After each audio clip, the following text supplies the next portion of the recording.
Welcome to the Build Business Acumen podcast, where we deliver practical knowledge and powerful guidance. Here is your futuristic host, Nathaniel Schooler. Today I'm interviewing Mike Tobin, OBE, and he's actually the founder of the CEO Sleep Out, which is a really great charitable event that happens once a year in London. He's also an English industry entrepreneur, businessman, author and philanthropist. He was the CEO of a FTSE 250 data center operator called Telecity Group. In 2014, he was awarded an OBE for his services to the digital economy in the Queen's Birthday Honours List. And I've always really enjoyed talking with him. He's always been very, very generous with his time, and I've learned a lot from listening to him. And we're gonna delve into some really, really interesting topics today, and I think you will love this episode. Well, it's lovely to speak with you again, Mike. Thank you very much. Lovely to speak to you too. So today we're going to talk firstly about work-life balance. I know that's a really big topic for you, and you've got your kind of attitude towards it. It's more of an integration, isn't it, as far as you're concerned? Yeah, it is. I think, when you look at people that have tried to balance, let's call it work and life, and I think about, immediately comes to mind, I think about the great leaders of recent times, and people like Nelson Mandela was a great mentor to me and sort of inspiration to me, and yet he was such a great leader in his time, even before office, but during office as well. But at home, he was a disaster, and he was divorced twice. His kids were arguing over his legacy before he was even passed away, and I think that's a typical example about when people are so focused on success in a certain element of their life, they feel that they just cannot. They don't even have time for the other part, and you kind of wonder whether that's real success or not, and whilst it appears to be from the outside, because he changed the world to an extent, and people like Clinton, they're also great leaders, but again, home life, let's not talk about it. It's a mess, right? So, I think when you try to balance, if you are truly sort of driven and truly sort of a successful or aspiring successful person, you tend then to allow one of those two things to suffer. And I think there's a different way, a way to get out of that, I think, is rather than try to balance, rather than sort of say, well, I'm going to give 100% to this, and then I'm going to stop, and then I'm going to give 100% to that. If you think about it as an integration, then you shouldn't see a difference between work and life, right? It should all be the same thing. And then you can actually put 100% into it, because it is the same thing. You're actually putting 100% into a combined environment. There's a couple of examples, I mean, that I can give you, but I talk about this a lot in my second book, actually, called Live, Love, Work, Prosper, which is all about how work-life integration is the way forward. But imagine, I'll just put it one specific way round in terms of male and female here, but it works either way. But let's imagine that a woman's a young couple, young family, baby. The woman's got a sort of a mid management role, is one of several peers that's looking for the next step on the ladder, desperate for that one promotion place that's coming up soon, so that the family can prosper and they can get the next house, and so on and so forth. That evening is coming home a bit later. The husband gets home a bit earlier, has got bath time with the kid, and he says, look, tonight I really want to go out with the lads, and we're going to have a drink, and I need you home on time, so please don't be late. So the woman says, yeah, fine, okay. She's leaving the office, and the boss comes along and says, emergency, I've got this really big important report to do for tomorrow morning first thing. You need to get it done. No questions asked. This is really, really important. So then the pressure's on, right? The pressure's on the executive, the young woman executive, to either decide between fulfilling her home commitment to getting home and taking over bath time so that the husband can go out, or staying and doing the work, or at least doing the work at home, which, you know, is sort of conducive to her career progression. So there's a conflict there between family and work immediately. Now, there was a report that a guy called Oliver James, who was a clinical psychologist, I interviewed for the book actually, but he did a report, and he made a study of middle management at some point a few years ago. And he said out of the people asked this question, 74% of them admitted to lying to their partners about doing work at home. And I thought this was an incredible thing. And he said basically people were going into the bathroom, going into the toilet and saying, you know, oh, I'll be out in a minute, but taking their phone in and doing emails because they were so worried about being seen to be working at home when they told their partners they wouldn't. And then they'd end up lying to them about doing this. And this is, you know, it can't be a good thing that you come home and you start lying to your partner, regardless of, you know, how mundane or menial the topic is. Because then you go back into the office and then you say, oh, well, gosh, you know, all your peers are saying the same thing. That was really bad. And last minute we had to do all this report and work, and we messed up all our plans at home. And suddenly you're lying to your partner, but you're endearing yourself to colleagues at work. And, you know, we all know the risks of office romance and everything else. But, you know, that's a tricky slope. That's a slippery slope to get onto. Yeah. Yeah. No, well, then they're all going to gather, aren't they, around the water cooler, and, you know, yeah, it's got to be a difficult one. I mean, working from home's tough anyway, you know, but it's very difficult for people in work, especially if they want to achieve great things in you know, whatever career they're in. I mean, so what would you sort of recommend, you know? I mean, in that particular instance, right, you can come home and then, you know, you go straight to the husband and go, good Lord, you know what's just happened to me? This pain of a neck boss of mine, you know, look at the email he's just sent me. You know, I don't know what to do now. You know, my choices are these. Our choices, you and me together, same side. Our choices are these. One, I tell it to go and stick it, and I deliver my commitment to you so you can go out. It may mean that I don't get the promotion, and then that means that we probably don't get the house that we wanted, etc., etc. Two, I can say to him, all right, I'll do the work, and then you can call your guys and say you're going to be 30 minutes late. Yeah. Right. So now, instead of it being a kind of an opposition at home, right, and you're siding with work against home, now it's like them and us is the home environment against the outside world. And in, you know, you can imagine on that sort of situation where the guy in this case understands the two dynamics. You know, to be fair, we probably do need that promotion. So why don't you go ahead and do it, and I'll find a solution with the lads. Yeah. Right. So it's really a really different approach, but it doesn't drive the wedge between work and life. It drives the you know, it makes sure that you know, there's more of a collegiate view of both of those things. And that's a simple example, but there are many other examples that are in the book. Yeah.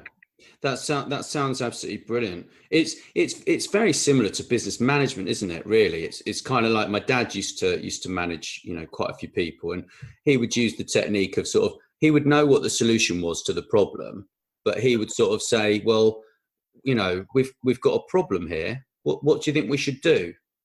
Yeah. And it's a similar kind of thing, isn't it? I suppose. Yeah, it is. I mean, you know, if you know, the difference between sort of leaders and managers today in business typically revolves around the fact that a truly great leader would simply have the role of creating more leaders around them. So the difference being, a manager will say, do this, do this, do this. Now, quite frankly, if you employ the best people you can possibly find in each role, they're probably better than you at their role. And therefore, why would you be telling them how to do it? So you know, the sort of traditional view of a manager is like, I'm going to tell everyone to do this, and it's more sort of delegation. Well, there's a different way to delegate. There's a delegation of both responsibility and power, rather than just responsibility. And you sort of say to people, well, look, you know what we're trying to achieve as an organization here. You know what we're trying to achieve as a team. what do you think in your capacity as the most informed, educated person within your space? What do you think is the best route forward? And then you're giving, you're sort of engaging with people in a familial way, and saying, as a team, as a group here, we're going to go forward, and we co-depend on each other, as opposed to, you're all doing the stuff and I'm going to get the glory. Right. Yeah, exactly. And that's the whole point of being in a team, isn't it? Yeah. Yeah. Yeah. And you kind of think of, this point, which is, I think Ralph Nader was one of the early guys that kind of articulated leadership like this. But the only job you have as a leader is to create more leaders around you. And then, that begats this empowerment. And my earlier book, Forget Strategy, Get Results, is it's a bit tongue in cheek, but forget strategy, get results really means don't apply so much of a prescriptive strategy to life and business, but prescribe a vision. And the subtle difference between strategy and vision is that, you can have a vision that is unwavering, but how you achieve that vision can change second by second, minute by minute, day by day, because stuff happens around us that doesn't necessarily conform to a prescriptive order of things. So, Jean-Paul Sartre said, in football, everything is complicated by the presence of the opposite team. Right? And you can go with a great strategy and, we're going to go there and we're going to do this and you're going to cross the ball in from there. But actually, unless you go and tell the other side in their changing room exactly your plans, they won't know your plans. Therefore, they're going to do something to mess them up. Right? Quite frustratingly, the opposition always messes up your plans. Right? And so having a sort of a prescriptive process of how to get from A to B, especially in this disruptive world that we live in today, is not ideal. Yeah, agreed. We have to have a vision and then have amazing people around us that are flexible enough and adaptable enough to take all of the changes that are happening on a second by second live sort of basis and still flex to deliver that vision. And, Darwin said, it's not the biggest or the fastest or the strongest or that survive. It's the most adaptable that survive. Right. And this is ever more, it was visionary for him to say it, but and he was only looking back over, tens of millions of years since dinosaurs. But actually, it's as applicable today, even more applicable today, especially in business, than it ever has been before because of the disruptive technologies we have around us. Yeah, yeah. I think there's so much worry around this for employees and also for businesses, and it's certainly worrying for quite a few people. But I think, if you look at the next few years, there are so many jobs that haven't even been created yet.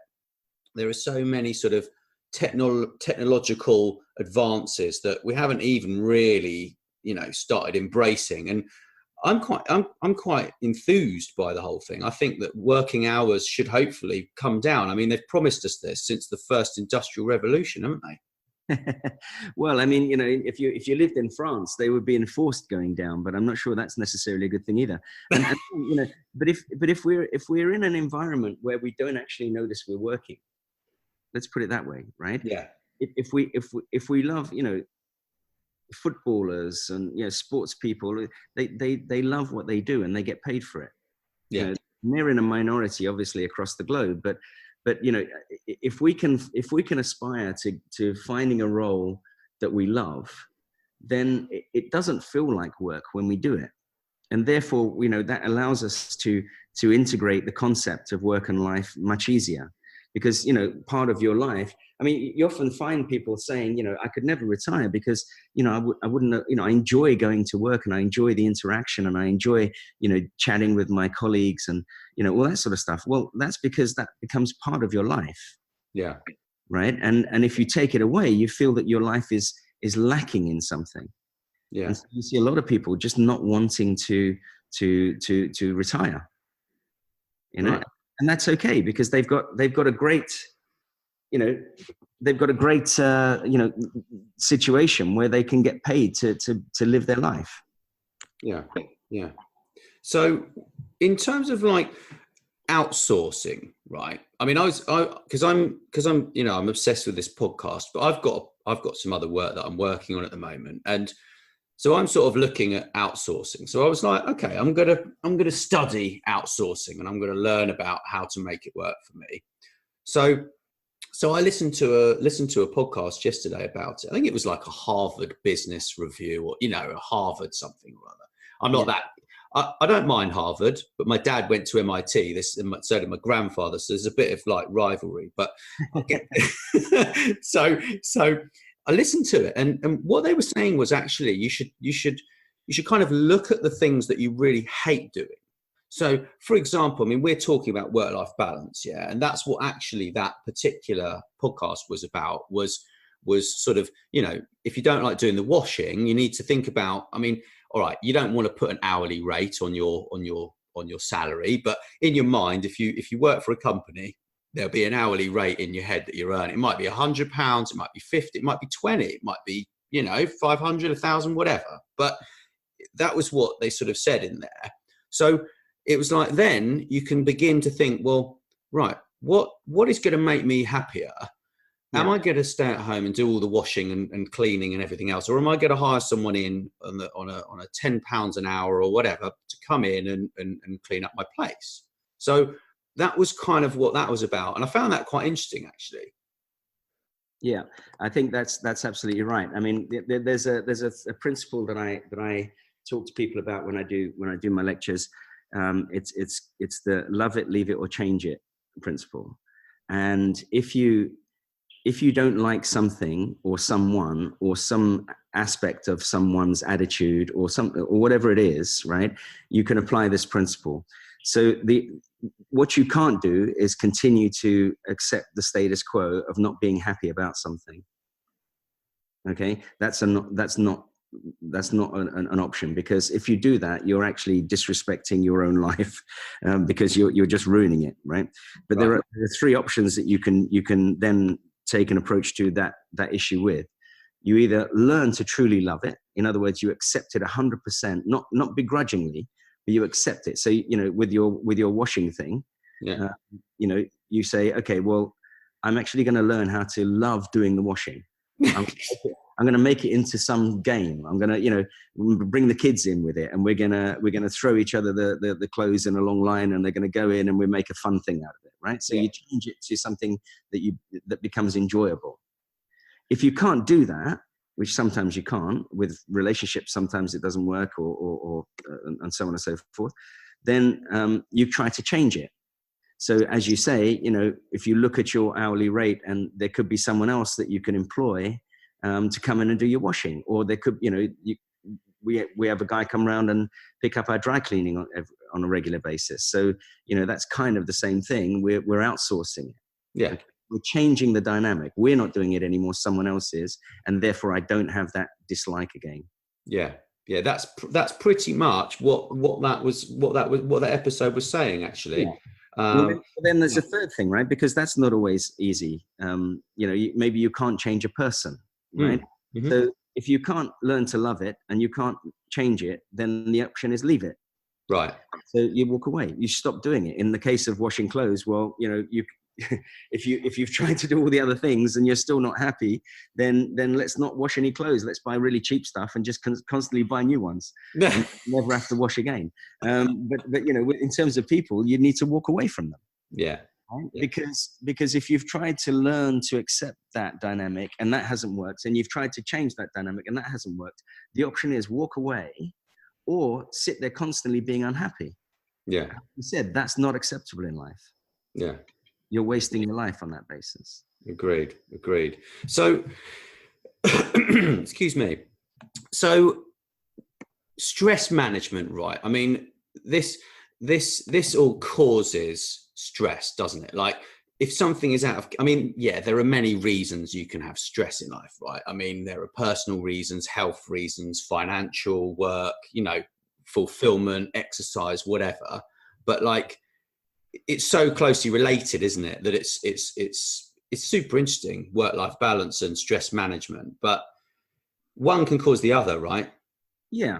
I mean, so stress stress is something that if we change the word to worry for a minute, Okay. right? And you think of why we worry about stuff. We don't worry about the past generally. We actually worry about the future. We don't even worry about the present because we're in it.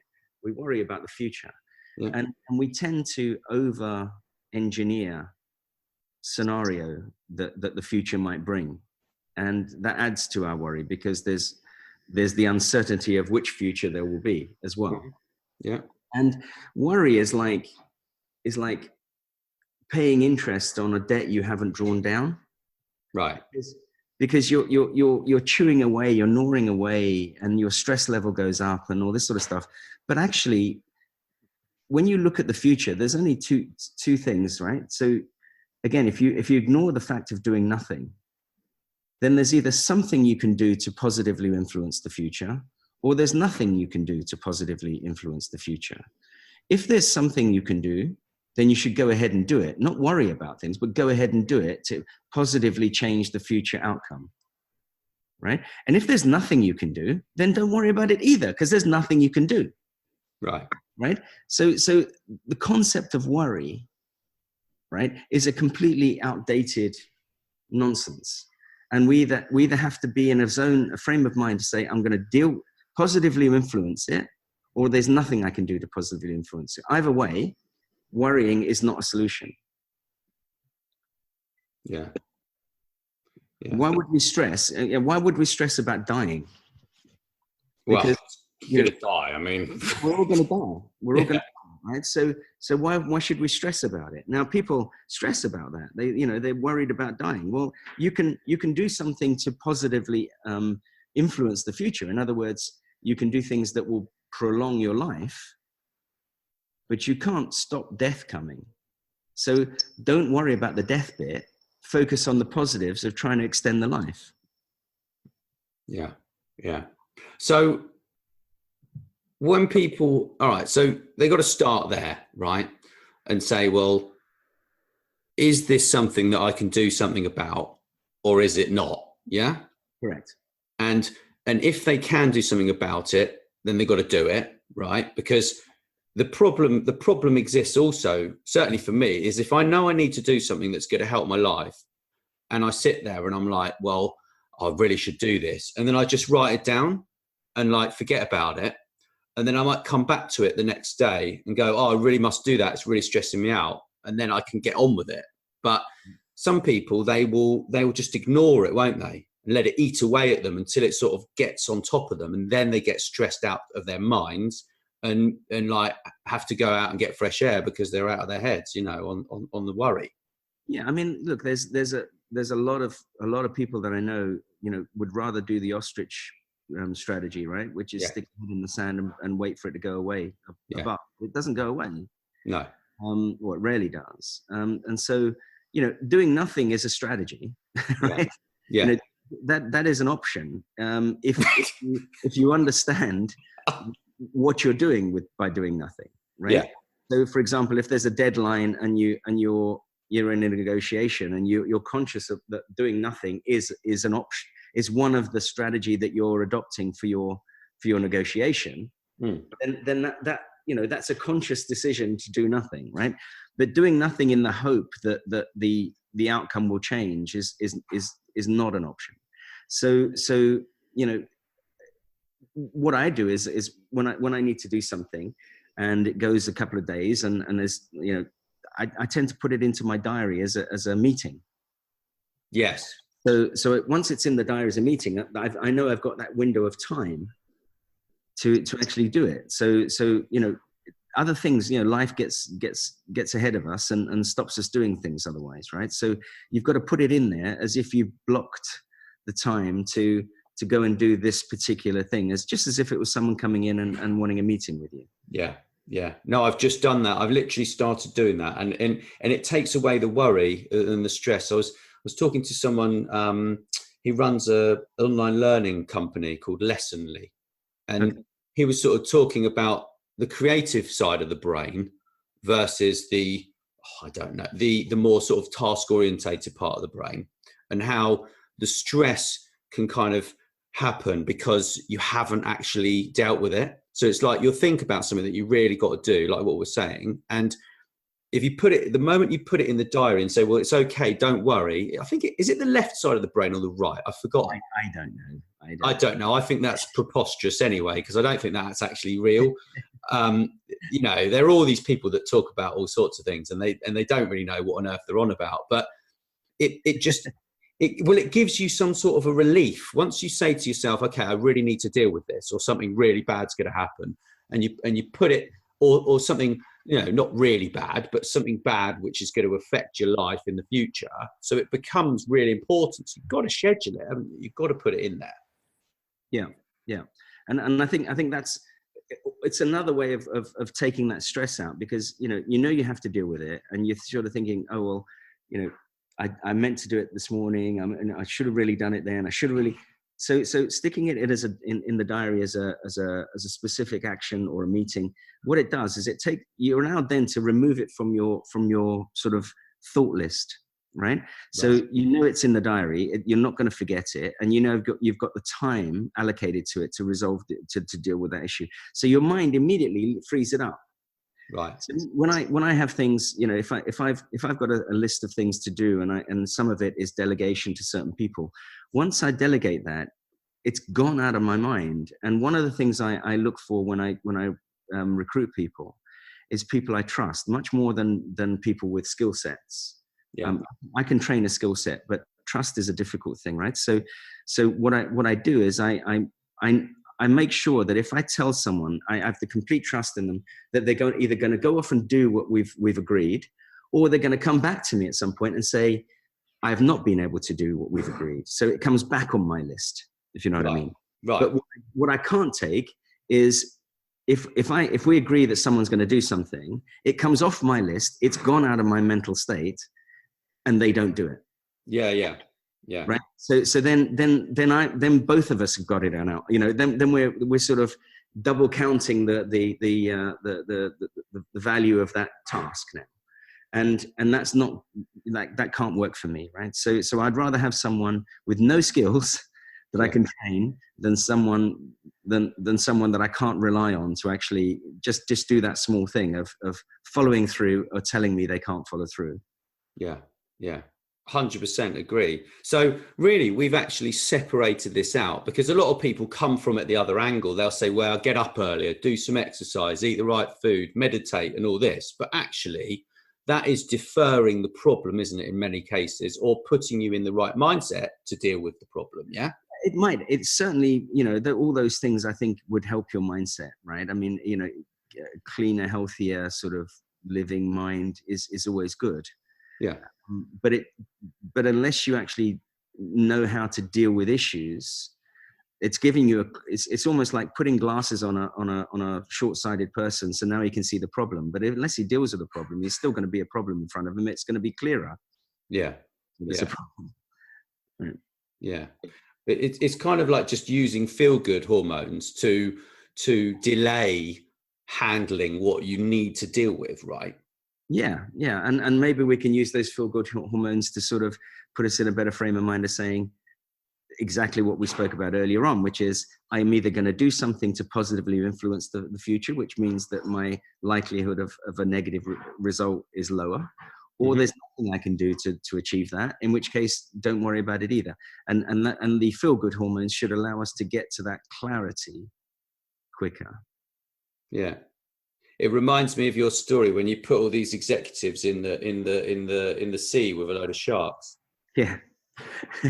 well, it certainly made them think clearer about the issue. I mean, so that was I was talking to my management team for some time about merging with a big competitor of ours, and all the management team could see was the negatives of that. They would see, synergies means, well, two people, one job going forward, so I'm going to lose my job, or I'm going to be subservient to someone else coming in. Why are we doing this? And it's driven by fear, right?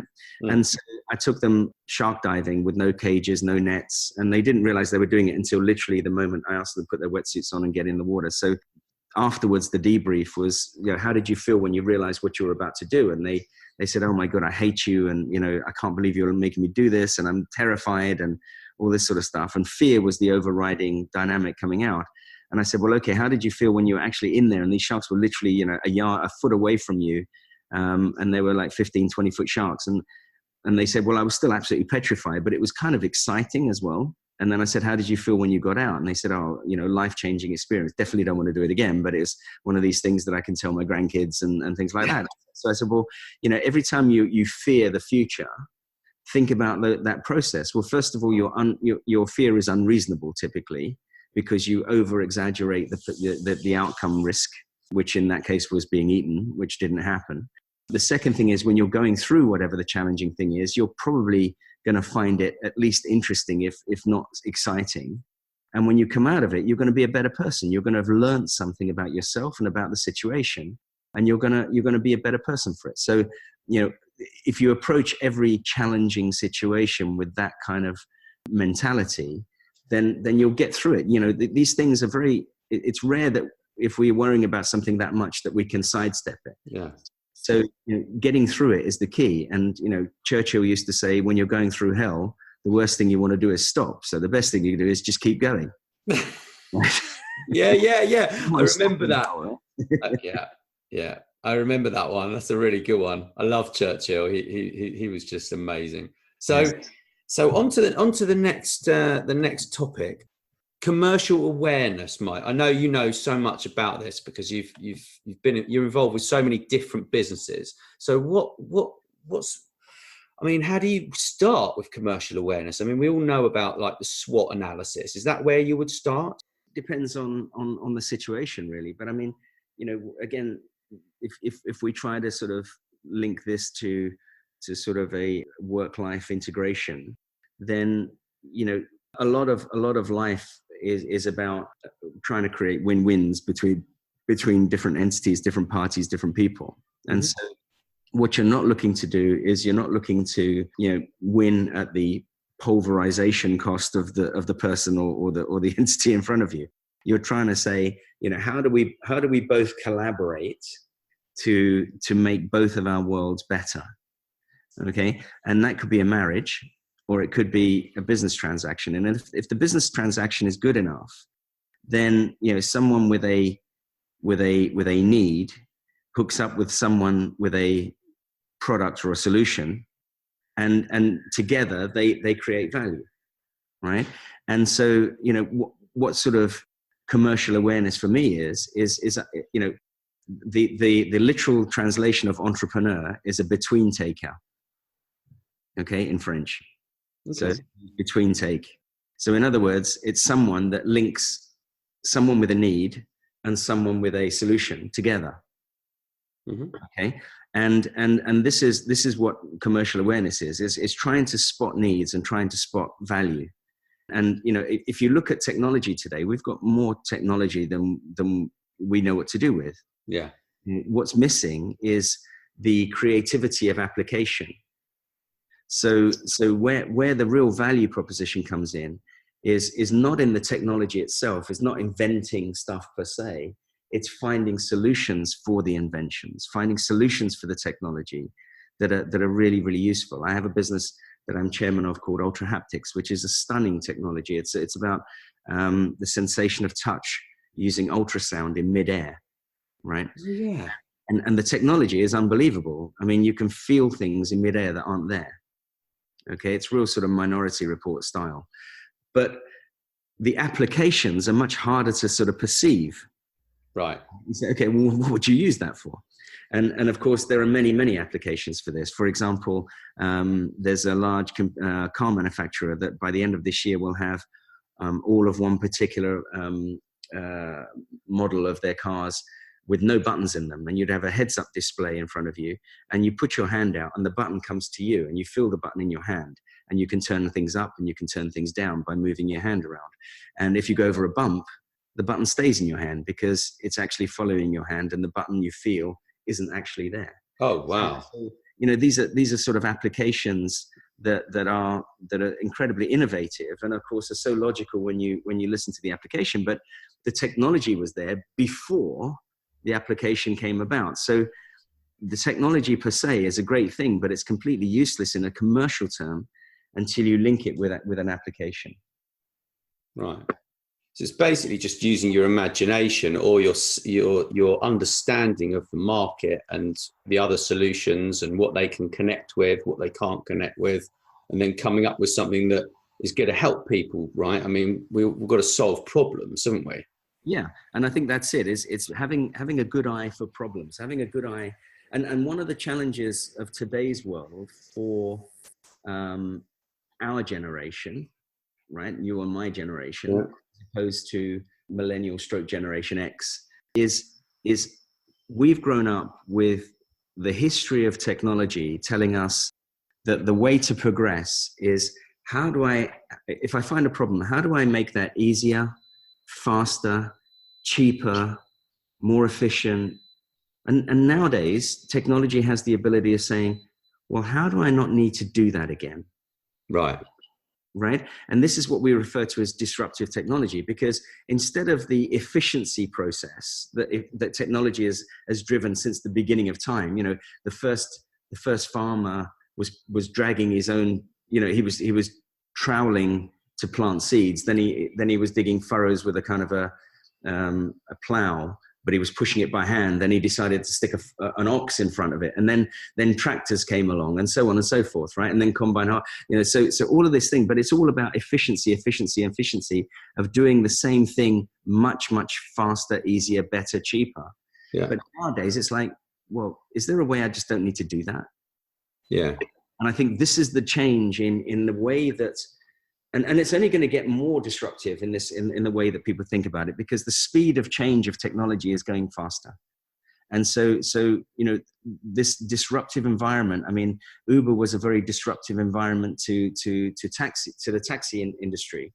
But a lot of Uber drivers are going to be out of a job very soon because of driverless cars. Mm-hmm. So that was a massively disruptive industry, but that probably won't last that long in the great scheme of things. Right. And Hackney carriages have been going on since the 19th century. So, it took that long for that to get disrupted, but actually it probably only take 5 years, 7 years for the next one to get disrupted, and probably 2 years for the following. So I think, when we're looking at these kind of ways of thinking about solutions, we've got to be sensitive to, and this comes back to sort of commercial awareness, we've got to be sensitive to the power of technology allowing us to think about a difference between, are we thinking about the old way of improving efficiency? Or are we thinking about the new way of saying, let's just disrupt this completely upside down and not worry about doing that again?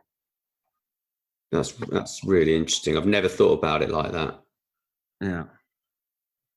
Wow. It doesn't take a lot to shut me up. That's brilliant. So in the next sort of few years, you probably, yeah, well, I mean, it sounds like we share the same view that there's just so much coming at us. It's almost like you need more awareness of what's going on, but actually keeping up with what's going on is almost a full-time job in itself. It is. I mean, you've almost got to kind of look at things and go, you know what, I'm going to have a bunch of people do that for me. Yeah. So, it's super important that you have a team around you. And I think this is why diversity is extremely important, right? Because, the real reason for diversity is a positive reason. When we look at, what's going on in the world in terms of employing a broad spectrum of ages, races, genders, one of the real values of this is that the consumer dynamic is also that portfolio, right? And we need people around us that are in tune with a way of looking at things that isn't necessarily siloed to our own experiences.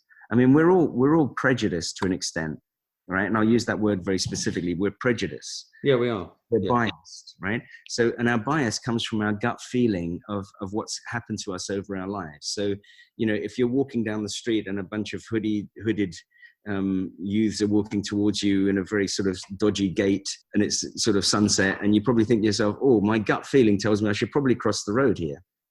And yet you don't know them from Adam, and they've not done anything wrong to you. So why would you take that approach?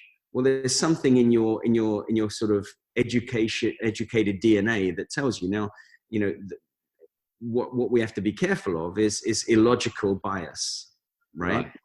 But actually, our background also tells us that, we have a portfolio, a diverse group of people has a more rounded view than a single person. Mm-hmm. And so when we're looking at businesses, that ability to garner together a team which is very diverse is so important, to get different views of the same reality and get different views of the outside opportunity. Oh yeah, very much so. But I think it's actually quite difficult to find people who are in minorities. Certainly within, I'm working with an influencer project at the moment, and it's very difficult to find sort of outwardly spoken females, for example. Yeah. Right.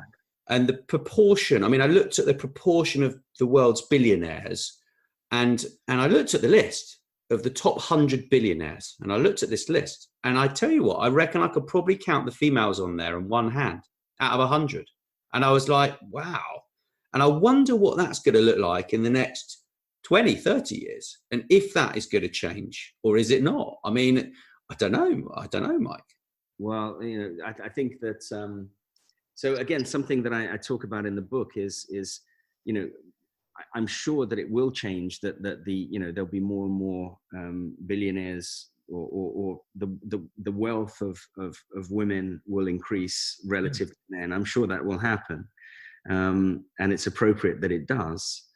But I wonder, so again, Oliver James said something very interesting when I interviewed him, and he said, and it's quite controversial, but he said, is it that we're getting a more balanced world, or are women becoming more like men in business? Which I'm not sure is the best solution, because I'm not sure that men actually are ideal sort of in their own right. If you look at the scarcity of women leaders in the world, that's probably a good reason why the world is still at conflict everywhere. I think if there were more women leaders, I would imagine that the world would be a better place to live in. And so, if we're driving women to be more like men in business, I wonder if that's the right way around. And maybe that's a little controversial, but I think it's worth us sort of reflecting on whether we're making tougher women out of business women than having, a real compassionate value, which is what I think they bring to the table on any board is a very different sort of compassion than men can. I'd hate to see that disappear, sort of thing. I know what you mean. Looking at the CEO of IBM, like Ginny, she's amazing. Like, her whole presence and what she's done there is quite amazing. But it's very weird to see very strong women in business, because it's almost like they have to be even more tough than men. Is that what you're sort of saying? I think so. Yeah, I think that's the thing. That's what I would like to try to avoid, I guess. And I don't know whether that's a short-term thing that has to happen. Sometimes, when we go through a sort of a process of trying to get from the pendulum dragged up all the way up one side, it's very hard to get that pendulum to swing down and stop in the middle. It usually sort of swings the other way first, right? Before it settles in the middle, right? And maybe we're in that, that secondary swing of the pendulum. Yeah.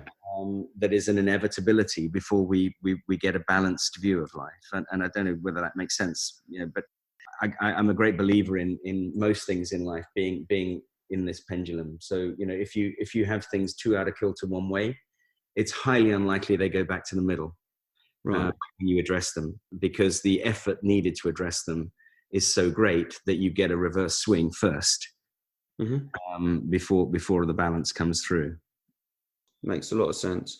So yeah, and also, I mean, it's about having the right number of people involved in whatever commercially aware kind of research you're doing, and actually just crunching the numbers in the right way as well. You know, I mean, I was talking to my dad about representative samples the other day, and I think he got hired, like this was 20 years ago. He got hired by some government organization that will remain nameless to do some sort of, I don't know, he did a workshop, and he went in and he explained to them about this, you know, representative sample. And it turned out that the research that they'd done was completely skewed because they actually didn't allow for the number of variables. So from what he explained, it's having 1,000 people from one particular, with one particular variable, right? So this organization, they'd only actually had 1,000 people, but they had 4 variables. So they should have had a sample of 4,000 instead of 1,000.